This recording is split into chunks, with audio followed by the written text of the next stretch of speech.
لقد ارسلنا رسلنا بالبينات وانزلنا معهم الكتاب والميزان ليقوم الناس بالقسط وانزلنا الحديد فيه بأس شديد ومنافع للناس وليعلم الله من ينصره ورسله بالغيب ان الله قوي عزيز۔ ہم نے بھیجا اپنے رسولوں کو واضح معجزات نشانیاں دے کر اور اتاری ان کے ساتھ کتاب ہدایت اور میزان کے حقوق و فرائض کو ان میں تولا جائے تاکہ لوگ عدل پر قائم ہوں۔ اچھا، عدل پر قائم ہونے کے لیے کسی ظالمانہ نظام میں کیا کوشش کی جائے؟ پہلی کوشش یہ ہو سکتی ہے کہ ظالموں کو نصیحت کی جائے، باز آ جاؤ، سرمایہ دار مزدور پر ظلم نہ کرے، زمیندار کسان پر ظلم نہ کرے، حاکم عوام پر ظلم نہ کرے۔ واعظ ہے، نصیحت ہے، دعوت ہے، تبلیغ ہے، پہلا مرحلہ یہ ہوگا۔ اس کا ایک نتیجہ نکلے گا، جو سلیم الفطرت لوگ ہوں گے، سلیم الفطرت، سلیم العقل، وہ اس دعوت کے نتیجے میں کھنچ کر آ جائے، وہ اپنی اصلاح بھی کر لیں گے۔ لیکن بڑا پیارا شعر اقبال کا، پھول کی پتی سے کٹ سکتا ہے ہیرے کا جگر، مرد ناداں پر کلام نرم و نازک بے اثر۔ ایک نرم و نازک کلام، وعظ، نصیحت، دعوت، تبلیغ، یہ پھول کی پتی کے معنی میں۔ ہیرے کا جگر تو اس سے آپ کاٹ سکیں گے، ہیرا ہونا چاہیے، شخصیت جو ہے ابو بکر جیسی شخصیت ہو، عثمان جیسی شخصیت ہو، دعوت، نصیحت بہت کافی ہے، ان کی زندگی میں انقلاب آ جائے گا۔ جو مرد ناداں پر کلام نرم و نازک بے اثر، ابو جہل پر تو کوئی اثر نہیں ہوا، ابو لہب پر تو نہیں ہوا، عقبہ ابن ابی معیط پر تو نہیں ہوا نا۔ اب کیا کریں؟ اب ایک ہی راستہ ہے، جو آ گئے ہیں ان کو منظم کرو، جمع کرو، طاقت بناؤ اور ٹکر لو اب ان سے۔ لاتوں کے بھوت باتوں سے ماننے والے نہیں ہیں۔ اس لیے اب کیا فرمایا، وَأَنزَلْنَا الْحَدِيدَ، ہم نے لوہا بھی تو اتارا ہے کہ نہیں، فِيهِ بَأْسٌ شَدِيدٌ، اس میں جنگ کی صلاحیت ہے، شدت کے ساتھ، تلوار بنتی ہے، نیزہ بنتا ہے، ڈھال بنتا ہے، لوہے سے۔ وَمَنَافِعُ لِلنَّاسِ، لوگوں کے لیے کچھ اور فائدے بھی ہیں، وہ ضمنی ہیں، دوا بنا لی، اپرات بنا لی، یہ بھی تو لوہے سے بنتے ہیں، بالٹی بنا لی، چلو، لیکن یہ ضمنی چیز ہے۔ آج کل تو نہ دوا رہا نہ پرات رہی، وہ جو کچھ ہو رہا ہے، اس اعتبار سے وہ اصل میں ہے جنگ کے لیے، اصلاح کے لیے۔ انزلنا الحدید فیہ باس شدید، باس جو ہے جب واحد میں آتا ہے اس کے معنی جنگ ہوتے ہیں۔ ہمارا جو دوسرا سبق تھا آیہ بر کا، والصابرین فی الباساء والضراء وحین البأس، باسا جب جمع میں آئے گا تو فقر و فاقہ، بھوک، تکلیفیں، ضراء، اور حین الباس جنگ کے وقت ثابت قدم رہنے والے۔ اولئک الذین صدقوا واولئک هم المتقون، یہ ہیں وہ لوگ جو حقیقتاً راست باز ہیں، سچے ہیں، صدیق ہیں، اور یہی اصل میں متقی ہیں۔ تو انزلنا الحدید فیہ باس شدید ومنافع للناس، اس لوہے کے اندر جنگ کی صلاحیت ہے، قوت ہے، اسلحہ سازی کا ذریعہ ہے۔ ہاں، لوگوں کے لیے کچھ اور بھی منافع ہے، پھکنی، دوا، پراگ، چمٹا، یہ بھی لوہے سے بنتا ہے، کوئی چمٹا ومٹا بھی گیا اب، لیکن وَلِيَعْلَمَ اللَّهُ مَن يَنصُرُهُ وَرُسُلَهُ بِالْغَيْبِ، اور اصل میں تو یہ اس لیے ہے تاکہ اللہ دیکھے، جانے کون ہے اس کے وہ بندے مخلص، وفادار، جو اس لوہے کی طاقت کو ہاتھ میں لے کر اللہ کی اور اس کے رسولوں کی مدد کرتے ہیں غیب میں ہونے کے باوجود۔ یہ ہے ٹکڑا جس کو میں نے کہا تھا، یہ پورے انسانی لٹریچر میں اس سے زیادہ عریاں عبارت، عریاں ننگی عبارت، انقلابی طاقت کا استعمال.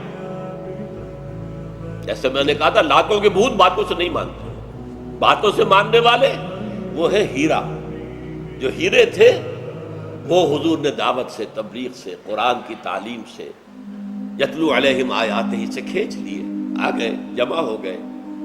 پھر انہیں جمع کیا، ان سے بیعت لی، جو حکم دوں گا مانو گے، بیعت لی کہ تن من دھن لگاؤ گے. اب جب یہ طاقت ہاتھ میں آ گئی، اب اس کو ٹکرایا، اب قتال، اب تلواریں اور نیزے سنبھالو. قاتلوا فی سبیل اللہ الذین یقاتلونکم. کہاں مکے میں یہ حکم تھا کہ چاہے تمہارے ٹکڑے اڑا دیں تم ہاتھ نہیں اٹھاؤ گے. No retaliation even in self defence. کہاں یہ حکم ہے اب کہ اینٹ کا جواب پتھر سے دو.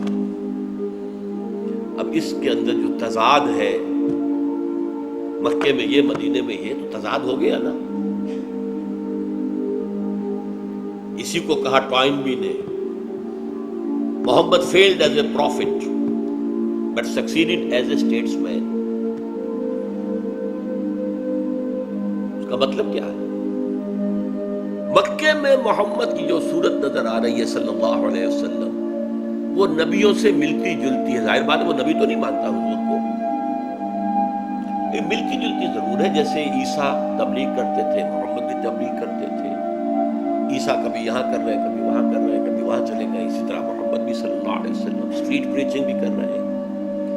جیسے حضرت عیسیٰ کو برا بھلا کہہ رہے ہیں لوگ، تو وہ کوئی جوابی کارروائی نہیں کر رہے. ایسے ہی حضور کا بھی حکم تھا. تو he resembles somewhat with a prophet. Picture وہی ہے. But there he failed. He had to run away for his life. وہ ہجرت کو فلائٹ کہتے ہیں، بھاگ جانا، فرار. حالانکہ یہ فرار نہیں تھا. بہرحال وہ تو ایک غیر مسلم کی بات آپ کو بتا رہا ہوں. مدینے میں آ کر ایک نیا محمد سامنے آ گیا صلی اللہ علیہ وسلم. وہ تو سیاستدان ہے، سپہ سالار ہے. کہاں وہ مکے کے اندر تبلیغ کرنے والا اسٹریٹ پریچر، اور لوگ گالیاں دیں اور وہ جو ہے دعائیں دے رہے ہوں، لوگ پتھراؤ کریں اور وہ ان کو پھول پیش کر رہے ہوں. یہ تو کچھ اور ہی نقشہ تھا. یہاں کا تو محمد اور ہی ہے صلی اللہ علیہ وسلم. وہ تو اب چیف جسٹس بھی ہے، وہ سپہ سالار بھی ہے.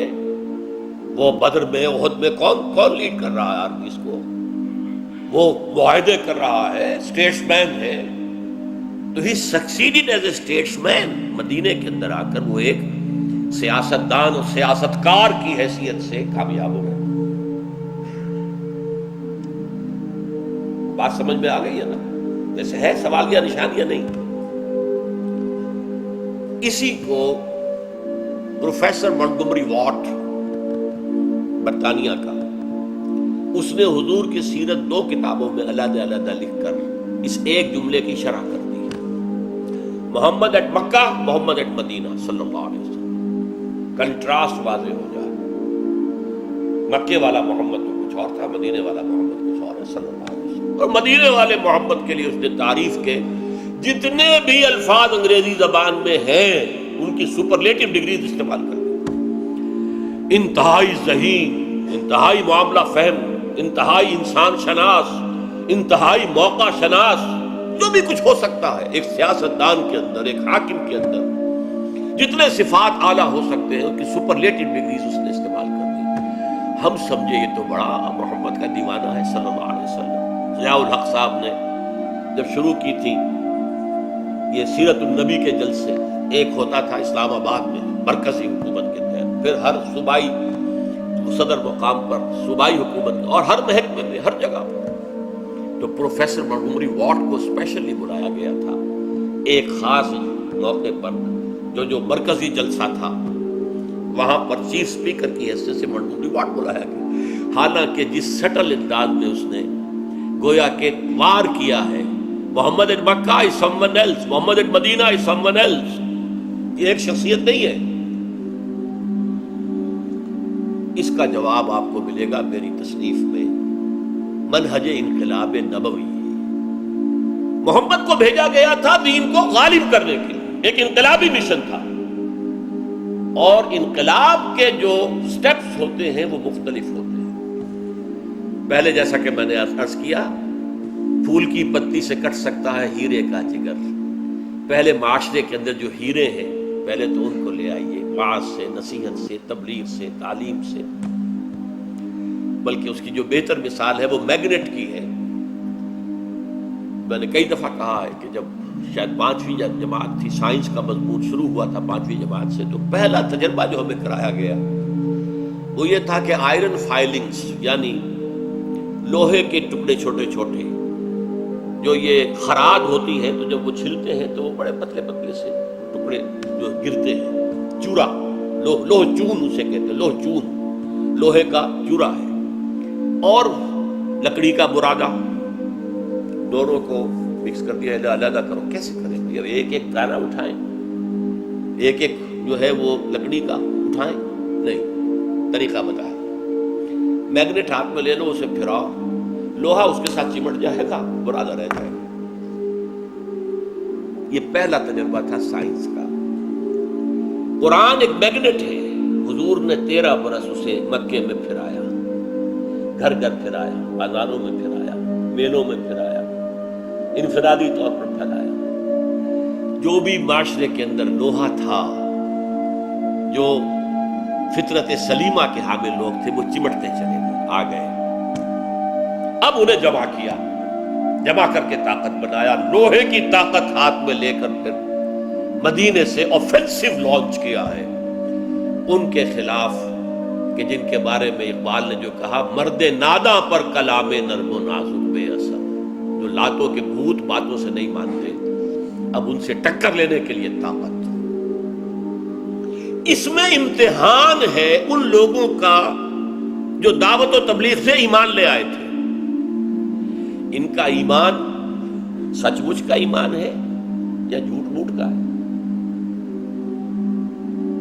اگر اب تکلیفیں جھیلیں گے، مصیبتیں برداشت کریں گے، جان کی قربانی دیں گے، مال خرچ کریں گے، تو صادق ہیں، مومن ہیں، سچے ہیں۔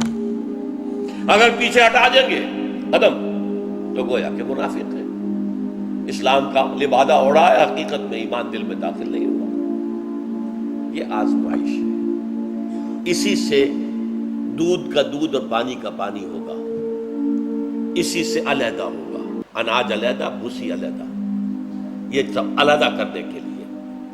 تو یہ اب دیکھیے وہی وجہ، یہاں جو فرمایا وہ انزلنا الحدید، ہم نے لوہا بھی اتارا ہے، فیہ باس شدید، اس میں جنگ کی صلاحیت ہے شدت کے ساتھ، ومنافع للناس، اور لوگوں کے لیے کچھ اور منفعتیں بھی ہیں۔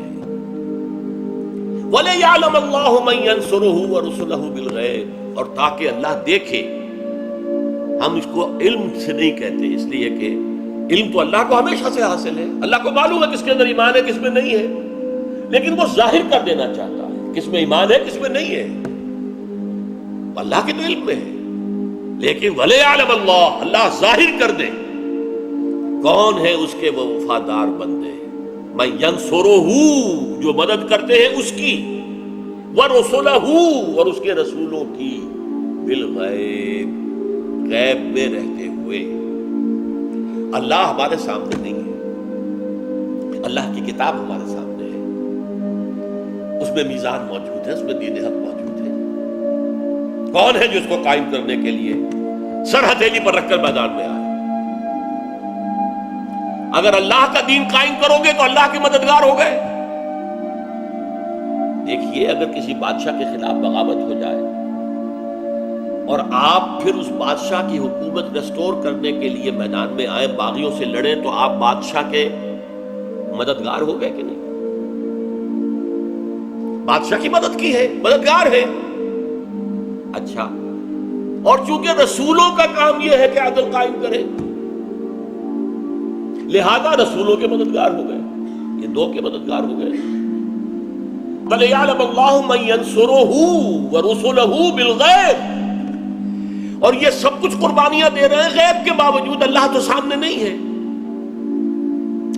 صحابہ کے سامنے حضور موجود تھے، آج اگر ہم یہ جد و جہد کرتے ہیں تو حضور ہمارے سامنے تو موجود نہیں ہے، اللہ کا قرآن ہمارے سامنے ہے، حضور کی سیرت اور آپ کی سنت ہمارے سامنے، غیب میں ہے نا، یا تو ہم کہہ لیں ہم غیب میں، یا یہ کہ وہ غیب میں، غیب کا پردہ ہمارے درمیان حائل ہے۔ غیب میں ہونے کے باوجود جو اللہ کی مدد کرے اور اللہ کے رسولوں کی مدد کرے، اللہ چھانٹ لینا چاہتا ہے کون ہے وہ۔ وَلِيَعْلَمَ اللَّهُ مَن يَنصُرُهُ وَرُسُلَهُ بِالْغَيْبِ إِنَّ اللَّهَ قَوِيٌّ عَزِيزٌ۔ ویسے اللہ کو کسی کی مدد کی احتیاج نہیں ہے، اللہ تو قوی ہے، عزیز ہے، علی کل شیء قدیر ہے، آنے واحد میں کفر ختم کر دے، آنے واحد میں پوری دنیا کے انسان ابو بکر صدیق جیسے مومن بنا دے، کیا اللہ کے لیے ممکن نہیں ہے؟ آنے واحد میں ان اللہ قوی عزیز، یقیناً اللہ تعالیٰ تو قوی ہے، عزیز ہے، زبردست ہے، قوت والا ہے، لیکن وہ اپنے چاہنے والوں کا امتحان لے رہا ہے۔ یہ ہم سورہ عنکبوت میں پڑھ چکے ہیں، الف لام میم احسب الناس ان یترکوا یقولوا آمنا وهم لا یفتنون ولقد فتنا الذین من قبلهم فلیعلمن اللہ الذین صدقوا ولیعلمن الکاذبین۔ کیا لوگوں نے یہ سمجھا تھا کہ یہ کہنے پر چھوٹ جائیں گے کہ ہم ایمان لے آئے، انہیں آزمایا نہ جائے گا؟ ہم نے ہمیشہ آزمایا، جس نے کہا کہ میں ایمان لایا اللہ پر، ہم نے اسے امتحان میں ڈالا، آزمایا۔ یہ سچ مچ کا ہمارا شیدائی ہے اور عاشق ہے، یا جھوٹ موٹ کا عاشق ہے، دودھ پینے والے مجنو ہے یا حقیقی مجنو ہے، تاکہ ہم دیکھیں کون ہے سچے کون ہے جھوٹے۔ اور اسی رکوع کے اندر آگے آ گیا وَلِيَعْلَمَ اللَّهُ وَلِيَعْلَمَنَّ اللَّهُ الَّذِينَ آمَنُوا وَلَيَعْلَمَنَّ الْمُنَافِقِينَ۔ اللہ جان لے گا کون مومن ہے کون منافق ہے۔ جو جھوٹ موٹ کے مومن بنے پھرتے ہیں منافق، وہ اگر امتحان نہ ہو، آزمائش نہ ہو، تو کیسا پتہ چلے گا کہ یہ منافق ہے اور یہ مومن ہے؟ اب دیکھیے سورہ صف کا میں نے پہلے حوالہ دیا تھا، پوری سورہ صف اس ایک آیت کی شرح ہے۔ اس کام کے لیے جہاد اور قتال، یہ مضمون ہے سورہ صف کا۔ هو الذی ارسل رسولہ بالہدی ودین الحق لیظہرہ علی الدین کلہ ولو کرہ المشرکون یا ایھا الذین آمنوا هل ادلکم علی تجارۃ تنجیکم من عذاب الیم تؤمنون باللہ ورسولہ وتجاہدون فی سبیل اللہ باموالکم وانفسکم ذالکم خیر لکم ان کنتم تعلمون۔ وہی ہے اللہ جس نے بھیجا اپنے رسول کو صلی اللہ علیہ وسلم الہدا، قرآن حکیم دے کر، جو اس کا معجزہ بھی ہے، اور دین حق دے کر، نظام عدل و قسط مکمل، پولیٹیکو سوشو اکنامک جسٹس، تاکہ اسے غالب کرے پورے نظام زندگی پر، چاہے یہ مشرکوں کو کتنا ہی ناگوار ہو، ریزسٹنس کتنی بھی ہو، مقابلہ کتنا بھی ہو، تکلیفیں کتنی ہی آئیں، مصیبتیں کتنی ہی آئیں۔ اور اس کے بعد فرمایا اہل ایمان، کیا تمہیں وہ تجارت، وہ سودا بتاؤں جو تمہیں جہنم کی آگ سے، عذاب علیم سے چھٹکارا دلا دے؟ ایمان لاؤ اور رکھو ایمان اللہ پر، اس کے رسول پر، جیسے کہ ایمان کا حق ہے، اور جہاد کرو اس کے لیے اپنے مالوں اور جانوں کے ساتھ۔